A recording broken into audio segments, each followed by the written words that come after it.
Prostate cancer প্রতিরোধ করতে কিছু ঘরোয়া টিপস নিয়ে আজকে আলোচনা করব, যা অনেক ক্ষেত্রেই এই ক্যান্সার পুরুষদের ক্ষেত্রে অনেক বেশি সাধারণ ধরনগুলোর মধ্যে একটি হয়ে যাচ্ছে। প্রোস্টেট ক্যান্সার যে কোনো বয়সের ব্যক্তিদের মাঝেই কিন্তু প্রভাবিত করতে পারে, তবে বেশিরভাগ ক্ষেত্রেই 50 বছরের বেশি পুরুষদের মধ্যে এটা দেখা যায়। এর প্রতিরোধের উপায় সম্পর্কে কথা বলতে এমন কিছু টিপস রয়েছে যা প্রোস্টেট ক্যান্সার হওয়ার ঝুঁকি কমাতে সাহায্য করবে। ঝুঁকি কমাতে সবচেয়ে গুরুত্বপূর্ণ কাজ হলো আপনার স্বাস্থ্যকে শরীরের ওজনের সাথে সমন্বয় বজায় রাখতে হবে। বিএমআই ঠিক করতে হবে, ওজনটাকে নিয়ন্ত্রণ করতে হবে। এটির জন্য অবশ্যই নিয়মিত ব্যায়াম করতে হবে এবং আপনার খাদ্যাভ্যাস পরিবর্তন করা কিন্তু অত্যন্ত জরুরি। এখন আসেন প্রোস্টেট ক্যান্সার প্রতিরোধের উপায় কি, কিভাবে আপনি প্রোস্টেট ক্যান্সারকে প্রতিরোধ করবেন।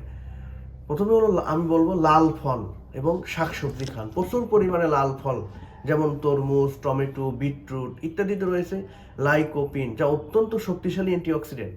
এটি প্রমাণিত রয়েছে যে লাইকোপিন শরীরের প্রোস্টেট ক্যান্সার কোষের অগ্রগতি ও বৃদ্ধি কমাতে সাহায্য করে। সপ্তাহে 4 বারের বেশি রান্না করা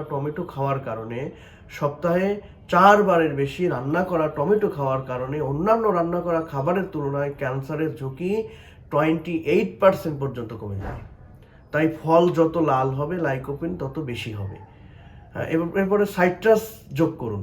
প্রোস্টেট ক্যান্সার ঝুঁকি কমাতে সাইট্রাস জাতীয় ফল যেমন কমলা লেবু, জাম্বুরা, লেবু এই জাতীয় খাবার অত্যন্ত উপকারী। এই জাতীয় ফল চা খান, স্পেশালি হোয়াইট টির কথা আমি বলে থাকি।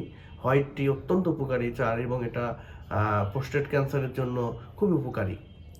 চর্বি গ্রহণ সীমিত করুন, বিশেষ করে এই যে সোয়াবিন তেল থেকে যে চর্বি আসতেছে এ জাতীয় চর্বি, অর্থাৎ এই ফ্যাট জাতীয় খাবারগুলো আপনি বর্জন করুন। ধূমপান বর্জন করতে হবে, নিয়মিত ব্যায়াম করতে হবে। ভিটামিন ডি, স্পেশালি আমি এটাকে বলে থাকি যে ভিটামিন ডি নিতে হবে। বিশেষ করে সকালে এবং 3টার পরে যে রৌদ্রটা এখন হচ্ছে, এই ভিটামিন ডি এর মধ্যে প্রচুর পাওয়া যায় এবং ভিটামিন ডি জাতীয় খাবার আপনাকে খেতেও হবে। ভিটামিন ডি নিতে হবে, এটা খুবই উপকারী। ভিটামিন ডি থাকলে ইমিউনিটি অনেক স্ট্রং হয়, যার কারণে প্রোস্টেট ক্যান্সার থেকে আপনি খুব সহজেই রেহাই পাবেন। এবং যোনি সক্রিয় থাকুন, যদি যৌন কোনো সমস্যা থাকে সেটাকে আপনাকে এর চিকিৎসা করতে হবে, কারণ যৌন সমস্যা থেকেও প্রোস্টেট ক্যান্সারের সমস্যা হয়ে থাকে। এইভাবে যদি আপনি প্র্যাকটিস করতে পারেন লাইফস্টাইলটাকে, অবশ্যই প্রোস্টেট ক্যান্সার থেকে আপনার প্রতিরোধ হওয়া সম্ভব বলে আমি মনে করি।